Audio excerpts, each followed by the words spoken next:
जिल्हा मध्यवर्ती बँकांकडून सरकारनं कर्जदार शेतकऱ्यांची माहिती मागवलेली आहे। जून 2025 पर्यंत थकबाकीदारांची माहिती मागवली जाते। जून 2026 पर्यंत शेतकऱ्यांना कर्जमाफीचं आश्वासन सरकारनं दिलं होतं। 74,000 शेतकऱ्यांची माहिती सरकारच्या पोर्टलवरती अपलोड देखील करण्यात आलेली आहे। मुख्यमंत्री माझी लाडकी बहीण योजनेचा हप्ता वितरित करायचा हालचाली सुरू झालेल्या आहेत। महिलांना 2 महिन्यांचं अनुदान एकत्र दिलं जात आहे आणि दरम्यान राज्याच्या नमो शेतकरी महासन्मान निधी योजनेअंतर्गत सुमारे 2,000 कोटी रुपयांची रक्कम 93 लाखांपेक्षा अधिक शेतकऱ्यांच्या खात्यात आज जमा होणार आहे। राज्यातील शेतकऱ्यांसाठी आज सकाळच्या महत्त्वाच्या 50 ताज्या झटपट ठळक बातम्या। कर्जमाफीच्या दिशेने शासन यंत्रणेची तयारी, परंतु शेतकऱ्यांची उदासीनता। ई-केवायसी करण्यासाठी शेतकऱ्यांना 2 दिवसांची मुदत देण्यात आली। योजनेपासून शेतकरी वंचित राहिल्यास संस्था जबाबदार राहणार। थकीत कर्जदार शेतकऱ्यांच्या याद्या अपलोडला वेग आला। आतापर्यंत जवळपास 75% याद्या माहिती अपलोड करण्यात आली। यादी बघण्यासाठी हा व्हिडिओ संपूर्ण शेवटपर्यंत नक्कीच बघा। महत्त्वाची व मोठी खुशखबर, एक चूक आणि 2,000 रुपयांचा हप्ता थांबला। राज्यातील 1,70,000 शेतकऱ्यांना फटका बसला। PM किसान योजनेबाबत महत्त्वाची अपडेट। 5,100 कोटींची कर्जमाफी, 4,12,241 खातेदार, 43 बँकांच्या शाखातील स्थिती, शासनाचे निकष आणि अटींवर ठरणार शेतकऱ्यांचे भविष्य। 10 वर्षानंतर बदलणार प्राधान्य कुटुंब योजनेचे आर्थिक निकष, प्रत्येक तहसीलदारांकडून शासनाने मागवला अहवाल। मधमाशांअभावी कांदा पिकाच्या बीजो उत्पादनावर विपरीत परिणाम, 40% घट होण्याची भीती, शेतकरी सापडले आर्थिक संकटात, कीटकनाशकांचा अतिवापर नडला। शेतकऱ्यांसाठी आजची मोठी बातमी म्हणजेच की कापसाचे दर पुन्हा घटल्याने शेतकरी चिंतेत। बाजारपेठेत काहींशी वाढलेले कापसाचे दर पुन्हा घसरले आहेत, तर दुसरीकडे शासनाची CCI मार्फत खरेदी 28 फेब्रुवारीपर्यंत सुरू राहणार आहे। आता सध्या कापसाचे दर 7,100 ते 7,200 रुपये प्रति क्विंटलपर्यंत खाली आले आहेत। तारीख जाहीर, PM किसानचा 22वा हप्ता शेतकऱ्यांच्या खात्यात जमा होणार। मिळालेल्या माहितीनुसार PM किसान योजनेचा 22वा हप्ता 24 फेब्रुवारी 2026 रोजी शेतकऱ्यांच्या खात्यात जमा होण्याची शक्यता आहे। मात्र याबाबत केंद्र सरकारकडून अद्याप अधिकृत घोषणा करण्यात आली नाही। तरीही प्रशासन पातळीवर तयारी सुरू असल्याची चर्चा आहे।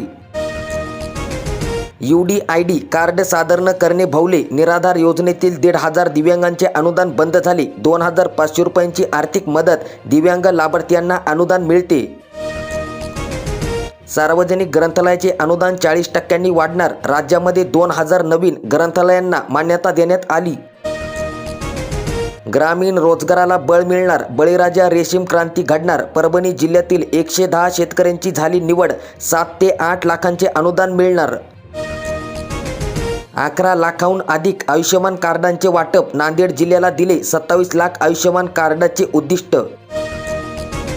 अवकाळीचा बसला फटका आणि लाल मिरची ओकते आग, उत्पादनात मोठी घट झाल्याचा परिणाम। मिरचीने गाठला 250 रुपयांचा टप्पा प्रति किलो। मिरचीचे दर या ठिकाणी बघू शकतात। राज्यात राशनवर तांदळाऐवजी मिळेल आता मक्का, मार्च महिन्यांपासून पुढील महिन्यांपासून होणार अंमलबजावणी। शेततळ्यासाठी 720चे लक्षांक, केवळ 85 शेतकऱ्यांनाच अनुदान। राज्यातील शेतकऱ्यांना समृद्ध करणारी योजना, थकलेल्या अनुदानासाठी प्रयत्न। आपला देश स्वतःच्या अटीवर व्यवहार करार करतो, पंतप्रधान मोदी यांचे प्रतिपादन। ईशानदार विजय, भारताची पाकिस्तानावर 61 धावांनी मात। शेतकऱ्यांना मक्का विक्रीवर फरक रक्कम मिळणार। राज्य सरकारने मक्याच्या खरेदीसाठी प्रति क्विंटल 2,150 रुपये दर निश्चित केला आहे। आता तुम्हाला माहिती आहे की बस सेवा म्हणजेच की ST मध्ये सवलत मिळवण्यासाठी NCMC स्मार्ट कार्ड अनिवार्य केले आणि तुम्हाला हे कार्ड काढण्यासाठी 199 रुपये भरून हे कार्ड तुम्हाला बस स्थानकातून काढून मिळेल। अमेरिका भारत करार भारतीय शेतकऱ्यांकरिता डेट वॉरंट ठरणार, संयुक्त किसान मोर्चा अराजनीतिकचे डल्लेवाल यांचे मत। जिल्ह्यामध्ये 70,000 लाडक्या बहिणीचे पैसे थांबले, कारण ई-केवायसी करतावेळी त्यांनी चुकीची माहिती अपलोड केली होती। आता ई-केवायसी दुरुस्त करा, लगेच खात्यामध्ये 4,500 रुपये येतील। अमरावती जिल्ह्यातील अपडेट। आजपासून दुधाचे दर 70 रुपये लिटर झाले आहेत। 1,72,349 शेतकऱ्यांचे आधार आणि बँक अकाउंट लिंक नसल्याने त्यांना हा फटका बसणार आहे. त्यामुळे या शेतकऱ्यांना लवकरात लवकर हे काम करण्यासाठी सांगितले जात आहे. जर तुम्ही अजूनही आधार आणि बँक अकाउंट लिंक केले नसेल तर तुम्हाला फटका बसू शकतो. तुम्ही ऑनलाईन आणि ऑफलाईन दोन्ही पद्धतीने आधार आणि बँक अकाउंट लिंक करू शकतात. शेतकरी मित्रांनो, अतिवृष्टी अनुदानापासून राज्यातील अनेक शेतकरी वंचित आहेत. त्यामुळे अतिवृष्टी अनुदानापासून कोणताही पात्र शेतकरी वंचित राहणार नाही. संबंधित गावांच्या तलाठ्यांनी याद्या सादर केल्यानंतर पात्र शेतकऱ्यांच्या खात्यात अनुदान जमा केले जातील, अशी घोषणा राज्य सरकारने केली. उद्दिष्ट संपल्याचे कारण देत शासकीय मक्यांची खरेदी बंद. शेतकरी वाऱ्यांवर, खरेदी विक्री संघांची तहसीलदारांकडे धाव, आंदोलनाचा दिला इशारा. भाव वाढण्याच्या नादामध्ये तोटा झाला. तुरीच्या दरामध्ये 1,000 रुपयांचा घाटा झाला. आधी अतिवृष्टीचा फटका, पीक आल्यानंतर तुरीच्या भावात देखील चढ उतारामुळे शेतकरी अडचणीत. आज तुरीचा भाव 7,200 ते 7,700 रुपयांपर्यंत आला आहे. होळीच्या तोंडावर 50,000 आदिवासी संकटामध्ये. 2 महिन्यांपासून वेतनच नाही. अमरावती जिल्ह्याची 35 कोटींवर मजुरी रखडली. एकट्या मेळघाटात 22 कोटींचा खो. लाडकी बहीण ई-केवायसीसाठी 31 मार्च शेवटची तारीख देण्यात आली. 800 रुपयांनी दर कोसळला. सोयाबीन उत्पादकांना फटका. बाजारपेठमध्ये आवक देखील घटली. भाव उतरल्याने बळीराजा हतबल. आंतरराष्ट्रीय घडामोडींचा परिणाम. पीक विमा योजना, शेतकऱ्यांचे संरक्षण की कंपनीचे कवच? नव्या धोरणामुळे पीक भरपाईच्या मार्गामध्ये अडथळे आलेत. शेतकरी मित्रांनो, तुती लागवडीसाठी आता 4,32,000चे अनुदान तुम्हाला राज्य सरकार देणार आहे. बाजारात आवक वाढली. टोमॅटोची लाली उतरली. भाज्या मुबलक. दर नियंत्रणामध्ये. स्थानिक भाज्यांना वाढती मागणी.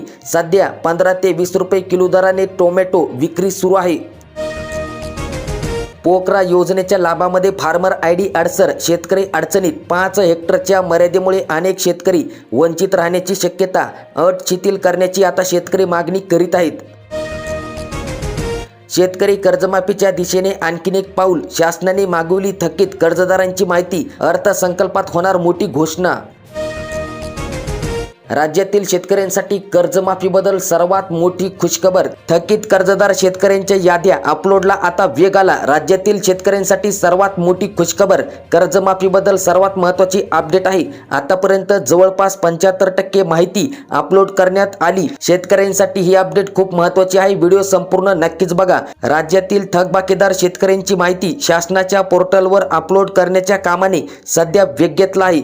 जिल्हा मध्यवर्ती सहकारी बँकेचे किती शेतकरी 30 जून 2025 रोजी व 30 सप्टेंबर 2025 रोजी थकबाकीदार होते याची स्वतंत्रपणे माहिती सादर केली जात आहे. आणि या शेतकऱ्यांच्या बाबतीत शासन नक्कीच काय निर्णय घेणार आहे याची काहीही माहिती स्थानिक पातळीवर मिळत नाही. येत्या काळात थकबाकीदार शेतकऱ्यांसाठी शाश्वत निर्णय घेतला जाण्याची शक्यता आहे आणि याबद्दल खूपच महत्त्वाची अपडेट आहे.